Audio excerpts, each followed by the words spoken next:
नमस्कार, शाम के 5 बज चुके हैं। मैं हूं तरुण। इस वक्त केबीसी न्यूज पर सीधा प्रसारण देख रहे हैं। केबीसी की खास पेशकश प्राइम टाइम।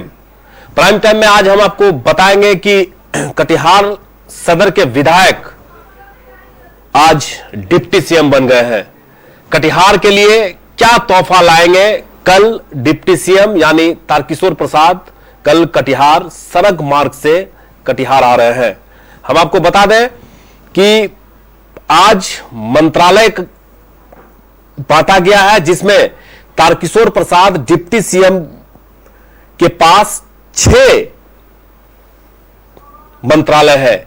हम आपको उन सभी मंत्रालय के बारे में बताते हैं कि कौन कौन से मंत्रालय तारकिशोर प्रसाद के पास है जो डिप्टी सीएम है।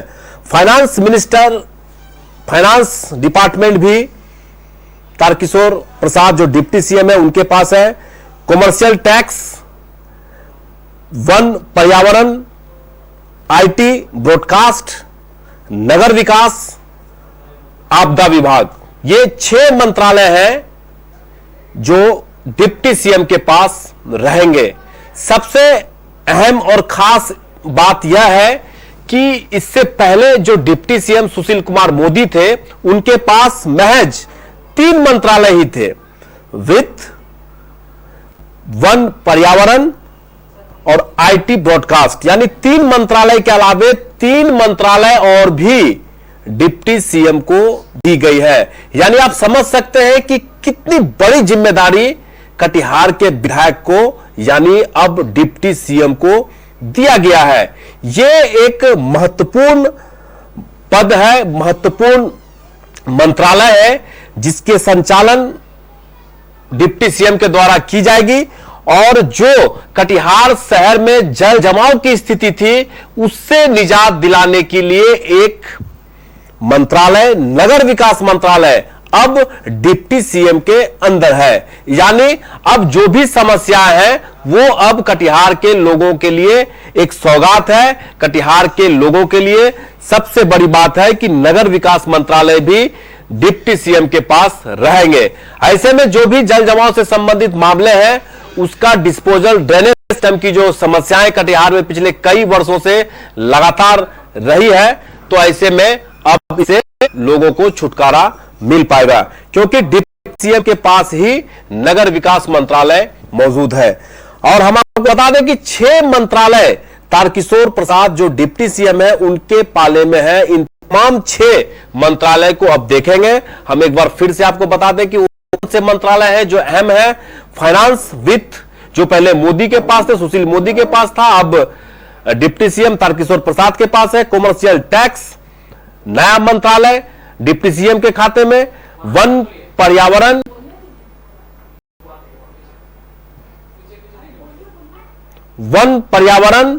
पहले सुशील कुमार मोदी के पास, अब तारकिशोर प्रसाद डिप्टी सीएम के पास। आईटी ब्रॉडकास्ट पहले मोदी के पास भी थे, अब इसे जोड़ दिया गया। आईटी ब्रॉडकास्ट अब डिप्टी सीएम के पास रहेंगे। ये 3 के अलावे 3 ऐसे मंत्रालय हैं जो इस बार डिप्टी सीएम के बाद सौंपा गया है। विकास, आपदा विभाग और कॉमर्शियल टैक्स, ये 3 विभाग अतिरिक्त दिया गया है जो सुशील कुमार मोदी के पास, डिप्टी सीएम तारकिशोर पास, यानी 6 मंत्रालय के प्रभार में रहेंगे। उसके अलावे डिप्टी सीएम का जो पद है वो रहेगा ही। हम आपको बता दें कि इन तमाम ऐसे मंत्रालय हैं जो काफी अहम और खास है। इससे विकास के साथ साथ उन तो तमाम चीजें जो विधायक है, जो फंडिंग है, जो आय है, जो इनकम है, उन सभी चीजों को जो डिप्टी सीएम है तारकिशोर प्रसाद वो अब देखेंगे। तो आप समझ सकते हैं कितना महत्वपूर्ण पदों पर बैठाया गया। एकाएक चले थे मंत्री बनने, लेकिन नीतीश कुमार और सरकार ने इनके कार्यकलाप और इनके जो लगातार जो 4 बार ये विधायक बने हैं इसको देखते हुए, और वैश्य समाज से आते हैं, और ऐसे में इन्हें डिप्टी सीएम सौंपा गया है। इसी को कहते हैं मुकद्दर का सिकंदर। अगर आपके किस्मत में राजभोग है, आपके किस्मत में अगर बनना है तो आप बनेंगे ही। और इसका जीता जागता उदाहरण कटिहार से 4 बार के विधायक रहे तारकिशोर प्रसाद अब डिप्टी सीएम के पद पर काबिज हो चुके हैं। अब उनका शेड्यूल पहले विधायक का शेड्यूल, अब डिप्टी सीएम का schedule, time to time schedule बनकर फ्लैश हुआ है। कल वो चलेंगे पटना से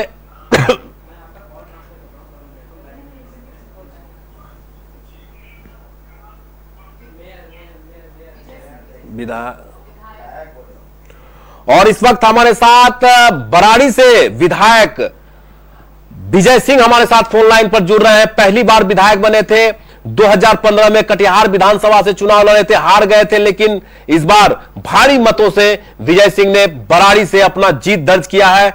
एक महत्वपूर्ण पद पर काबिज है और ऐसे में मेयर भी लगातार 9 साल से रहे हैं। कई तरह के परेशानी आई, कई बार अविश्वास भी लगा, लेकिन उसके बाद भी राजनीतिक के महारत हासिल विजय सिंह कभी पद को नहीं छोड़ा, कुर्सी कभी खाली नहीं होने दिया, लगातार बैठते रहे और एक बार फिर विधायक बन चुके हैं, पहली बार विधायक बने हैं। सबसे पहले विधायक जी, आपको केबीसी न्यूज पर बहुत बहुत बधाई, बहुत बहुत शुभकामनाएं।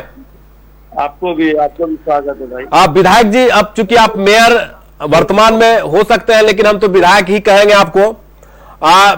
कटिहार सदर के विधायक डिप्टी सीएम बन गए हैं, कितना अपेक्षा है? और आप भी इसी विधानसभा, इसी जिले से विधायक हैं।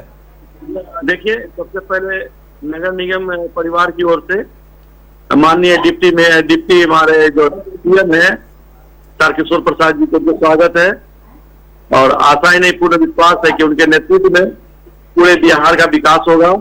और खासकर कटिहार नगर निगम में वो सम्मानित सदस्य के रूप में रहे हैं यहाँ पे बोर्ड में, तो और नगर निगम कटिहार की जो समस्याएं हैं उससे वाकिफ है और लगातार नगर निगम के प्रति वो सजग रहते हैं। चाहे बरसात के दिनों में हो, चाहे फेस्टिवल हो, तो वो चाहते हैं कि कटिहार की जो व्यवस्था हो, नगर निगम की जो व्यवस्था है वो सुंदर और सही हो। इसके लिए लगातार बोर्ड के बैठक में आवाज उठाते रहे। लेकिन आज वो खुद नगर विकास समाज के मंत्री के तौर पे शपथ लिए हैं, उनको यह दायित्व मिला है, तो हमको लगता है कि नगर विकास में जो नगर निगम कटिहार का काम है और जो समस्याएं हैं उससे हमको निजात मिलेगा। विधायक जी, क्या लगता है कि कटिहार के अलावे भी पूरे बिहार में कई तरह के मंत्रालय उनके पास है, एक बड़ी जिम्मेदारी है, बड़ा पद है, तो ऐसे में जो विकास रुका हुआ है, चाहे वो उद्योग की बात कहें या फिर जो सड़क पुल पुलिया है, क्या वो हो पाएगा? अब देखिए, हमारे डिप्टी सीएम साहब लगातार 4 बार कटिहार के प्रतिनिधित्व कर चुके हैं, कर रहे हैं, और एक कुशल व्यक्तित्व के लोग हैं और वो लगातार काम करने वाले व्यक्ति हैं, उनको काम का अनुभव है। तो लगता है निश्चित ही जो आने वाला जो समय बिहार का होगा, उनके नेतृत्व में बिहार का विकास होगा और हम लोग चाहेंगे कटिहार का ज्यादा से ज्यादा विकास हो। चलिए विधायक जी, बहुत बहुत धन्यवाद आपका। विजय सिंह जो बराड़ी से जेडीयू से इस बार पहली बार विधायक बने हैं, उन्होंने कहा है कि 4 बार विधायक रहे हैं तारकिशोर प्रसाद, और ऐसे में उनका अनुभव, उनका कार्यशैली, उनका जो तजुर्बा है वो अब बिहार के विकास में काम जरूर आएगा। चूंकि अब डिप्टी सीएम के पद पर कार्यरत है, डिप्टी सीएम का उन्होंने शपथ लिया है और 6 मंत्रालय, सबसे अहम बात, 6 मंत्रालय पहली बार डिप्टी सीएम। लोग कभी सोच भी नहीं रहे होंगे कि कटिहार के विधायक डिप्टी सीएम बनेंगे। ये जब बने तो लोगों ने कई तरह की चर्चाएं भी की, लेकिन सवाल उठता है कि काम करने वाले जो विधायक होते हैं, जो नेता होते हैं, उनकी पहचान बिना कुछ बोले, बिना कुछ समझे, बिना कुछ सोचे लोगों की हो जाती है। तो ऐसे में तारकिशोर प्रसाद जब कटिहार से लगातार 4थी बार विधायक बने, तो उनके आलाकमान, उनके नेतृत्व में जो संगठन है, तारकिशोर जी की पहचान की गई और ऐसे में वैश्य समाज से आने के चलते इन्हें डिप्टी सीएम और विधायक दल का नेता चुना गया। तो ऐसे में अहम तब हो जाता है जब इन्हें 6 मंत्रालय, जो अहम मंत्रालय है, फाइनेंस से लेकर आपदा और नगर विकास तक इनके पास है। तो ऐसे में आप समझ सकते हैं कि कितना महत्वपूर्ण पद पर डिप्टी सीएम का एक महत्वपूर्ण पद होता है, और ऐसे में 6 मंत्रालय को देखना भी एक बड़ी चुनौती और बड़ी जिम्मेदारी होती है। और हम आपको यह भी बता दें कि कल डिप्टी सीएम सड़क मार्ग के माध्यम से कटिहार उनका आना होगा, टाइम टू टाइम शेड्यूल बना हुआ है, अतिथि भवन में उनका विश्राम है, और ऐसे में 21 तारीख को एक बार फिर कटिहार से वह पटना के लिए रवाना हो जाएंगे।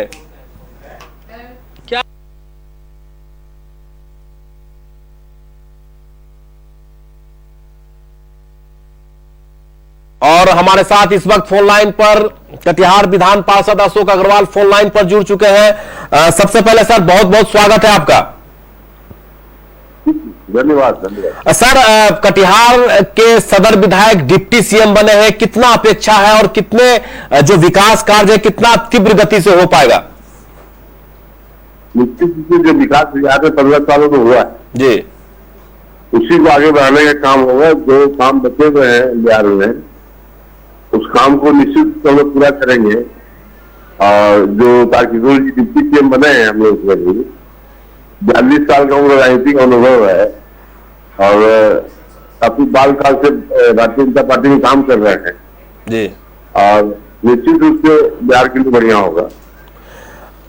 कटिहार के लिए कितना गौरव की बात होगी सर, जब पहली बार कोई डिप्टी सीएम सीमांचल क्षेत्र से बना हो तो निश्चित रूप से सीमांचल का विकास भी जिस तेजी से हुआ है और वो तेजी बरकरार रहेगी। और जिसमें कटिहार जिला में जो काम रह गए हैं वो कामों को पूरा करने का काम करेंगे। चलिए सर, बहुत बहुत धन्यवाद। अशोक अग्रवाल विधान पार्षद बीजेपी से है और ऐसे में इनका भी कहना है कि अनुभव ही इस डिप्टी सीएम में काम आएगा और ऐसे में 20 साल का लगातार राजनीतिक करियर रहा है, 3 बार 4 बार विधायक रहे हैं और कई एबीपी छात्र संघ से राजनीति करते आए हैं, तो निश्चित रूप से अनुभव की कमी नहीं है। तो ऐसे में तभी 6 मंत्रालय जो नेतृत्व है उनके द्वारा इन्हें दी गई है। इन्हें नेतृत्व को अनुभव है, जो सरकार में है उनको इस बात की जानकारी है कि 6 मंत्रालय किस तरह से चलाएंगे। इसकी पूरा अनुभव तारकिशोर प्रसाद जो डिप्टी सीएम है उनके पास रहेगा, तभी 6 मंत्रालय का पदभार या यूं कहें कि 6 मंत्रालय इन्हें दिया गया है। तो कटिहार के आम आवाम के साथ साथ जो राजनीतिक पार्टी के लोग हैं, जो विधायक हैं, जो पॉलिटिकल लोग हैं, सभी लोगों को इस बात की उम्मीद है कि कटिहार के डिप्टी सीएम निश्चित रूप से कटिहार को पहली प्राथमिकता में विकास का काम करेंगे। फिर पूरे बिहार में उनका जो कार्य क्षेत्र है, पूरा बिहार सभी जगह विकास का काम अवश्य करेंगे। ये उम्मीद लोगों को जरूर है। हम भी केबीसी के माध्यम से अपील करते हैं, कहना चाहते हैं कि डिप्टी सीएम बनने के बाद कटिहार का जो विकास की गति जो धीमी थी उसे तेज किया जाए और जो कई ऐसी प्रमुख समस्याएं हैं, रोड, सड़क, पुल, पुलिया और शहरी क्षेत्रों में जो ड्रेनेज सिस्टम की समस्या है वो दूर कराया जाए। गौशाला का जो आरओबी है, ओवरब्रिज है, उसे बनवाया जाए। बस स्टैंड को फिर से बहाल किया जाए, बेहतर तरीके से सुचारू रूप से सिस्टम से शुरू किया जाए, ताकि लोगों का जो आम समस्या से लोग जो जूझ रहे हैं उससे लोगों को निजात मिल सके। तो हम आपको, और इस वक्त हमारे साथ फोन लाइन पर हमारे संवाददाता करण जुड़ चुके हैं। करण, कल कटिहार आगमन है डिप्टी सीएम का, किस तरह की तैयारी हो रही है? जी, निश्चित तौर पर कटिहार में अब जो है विधायक जो कटिहार में 4 बार रह चुके हैं, 4थी बार जीतने के बाद जो है एक अलग रूप होगा, नया रूप होगा। निश्चित तौर पर उप मुख्यमंत्री के पद पर इस इलाके में पहली बार इतना बड़ा पद मिला है, तो अलग खुशी है। लोग उत्साहित हैं, कटिहार जिले के जो लोग हैं बेहद उत्साहित हैं और लोग ये भी आशा कर रहे हैं कि जो समस्याएं हैं कटिहार जिले में वो अब जो है दूर हो जाएंगी। इस तरह से लोग आशाएं भी कर रहे हैं और उम्मीद के साथ जो है उनका भव्य स्वागत भी किया जाएगा। करण, जब आने की बात हो रही है, उनका शेड्यूल जारी हो चुका है, यानी 18 तारीख को सड़क मार्ग के माध्यम से कटिहार आएंगे, फिर 21 तारीख को वापस जाएंगे। तो ऐसे में कार्यकर्ताओं का क्या रुख देखा जा रहा है, क्या मिजाज देखा जा रहा है? काफी खुश नजर आ रहे होंगे। जी बिल्कुल, जो कार्यकर्ता है वो तो उत्साहित है, चूंकि जो कार्यकर्ता ज्यादा वक्त बिताते हैं, लेकिन उसके अलावा भी जो है जो आम जनता है, जनता जनार्दन जिसने उनको अपना मत देकर इतने बड़े ओहदे पर पहुंचाया है, विधायक बनाया, तब जाकर वो उप मुख्यमंत्री बने, तो जनता जो आम जनता है उससे उनमें बहुत उत्साह है कार्यकर्ता के साथ। क्योंकि कार्यकर्ता तो साथ में रहते हैं, उनका उत्साह तो लाजमी है ही, लेकिन आम जनता भी बेहद खुश है। चलिए करण, बहुत बहुत धन्यवाद। 6 मंत्रालय को लेकर कटिहार आ रहे हैं डिप्टी सीएम तारकिशोर प्रसाद और उसके आने की तैयारी जोरों शोर से की जा रही है। कई ऐसे कार्यक्रम हैं जो शिरकत करेंगे, फिर 21 तारीख को सड़क मार्ग से वो वापस पटना चले जाएंगे। तो जहां एक और विधायक रहते समय निकल पा रहा था, अब पूरे बिहार की जिम्मेदारी डिप्टी सीएम के ऊपर होती है और ऐसे में उनका जो शेड्यूल होता है वो काफी व्यस्त होता है, टाइम टू टाइम का शेड्यूल होता है। ऐसे में पूरे बिहार की जिम्मेदारियों के साथ और 6 मंत्रालय उनके पास है। सबसे भारी भरकम मंत्रालय डिप्टी सीएम तारकिशोर प्रसाद के पास रहेगा और ऐसे में उनकी एक बड़ी चुनौती, बड़ी जिम्मेदारी होगी कि इन मंत्रालयों को सुचारू रूप से चलाना और बिहार के उन तमाम जगहों पर जो विकास कार्य ठप है या नहीं हुए हैं या धीमी गति से चल रही है तो उन्हें फिर से बहाल किया जा सके। चलिए इसी उम्मीद और आशा के साथ हम आज के इस अंक में आपको हम दोबारा कहना चाहेंगे कि हम लोग भी इस उम्मीद से हैं कि निश्चित रूप से पूरे बिहार में हमारे कटिहार का बेटा भाई जो जिस पद पर है वो पूरे बिहार में एक नया कीर्तिमान स्थापित करेंगे। विनय झा हमारे साथ फोन लाइन पर जुड़ चुके हैं। विनय, कल डिप्टी सीएम का कटिहार आगमन है, ऐसे में उनका शेड्यूल भी जारी हो चुका है, तो किस तरह की तैयारी की जा रही है? अजीत अरुण, लगातार प्रशासन की ओर से हर एक तैयारियों और हर एक इंतजाम को देखा जा रहा है क्योंकि सूबे के उप मुख्यमंत्री के तौर पर अब उनका कटिहार आगमन हो रहा है और शपथ ग्रहण के बाद पहली बार वो कटिहार पहुंच रहे हैं। ऐसे में प्रशासनिक दृष्टिकोण से हर एक तैयारियां पूरी कर ली गई है और आने वाले कैसे कैसे कार्यक्रम उनका जो तय है उस हिसाब से प्रशासन की ओर से चार्ट भी दे दिया गया है कि सीमांचल के जिन जिन जिलों में उनका विजिट होना है, कब कितने बजे कहां प्रस्थान है, कहां आगमन है, उन तमाम जानकारियों को प्रशासन द्वारा साझा कर दी गई है। कह सकते हैं कटिहार के लिए एक बहुत ही कह सकते हैं गौरव वाला क्षण होगा जब वो कटिहार पहुंचेंगे क्योंकि अब तक कटिहार में कटिहार सदर क्षेत्र की अगर हम बात करें तो पहली बार सदर क्षेत्र के कोई ऐसे व्यक्ति जो न केवल मंत्रिमंडल बल्कि कह सकते हैं कि सूबे के उप मुखिया के तौर पर अब कहे जाने वाले हैं या उप मुखिया के तौर पर अब जाने जा रहे हैं। ऐसे में बड़ी तैयारियां की गई है, न केवल प्रशासनिक दृष्टिकोण से बल्कि आम लोग भी बड़े जोरों शोरों से तैयारियों में जुटे हुए हैं उप मुख्यमंत्री के स्वागत के लिए। जी जरूर। चलिए विनय, बहुत बहुत धन्यवाद। युद्ध स्तर पर तैयारी की जा रही है। पहली बार शपथ ग्रहण के बाद डिप्टी सीएम के तौर पर कटिहार में उनका आगमन हो रहा है और ऐसे में प्रशासन की ओर से भी तैयारी कर ली गई है। और आज के इस अंक में फिलहाल इतना ही। कल फिर आपसे 5 बजे हमारी खास पेशकश प्राइम टाइम में मुलाकात होगी। केबीसी की पूरी टीम के साथ तरुण को दीजिए इजाजत। नमस्कार। खबर जो खबर बने, खबर जो खबर हो, खबर जो खबर जैसी हो, अपनी शैली, अपना अंदाज, अपने तेवर। जब आप सोते हैं हम सड़कों पर होते हैं, जब आप ख्वाब देखते हैं हम हकीकत से दो चार होते हैं और जब सुबह आपकी नींद टूटती है तब हम तैयार होते हैं उन तमाम खबरों के साथ जिनका आपको इंतजार रहता है।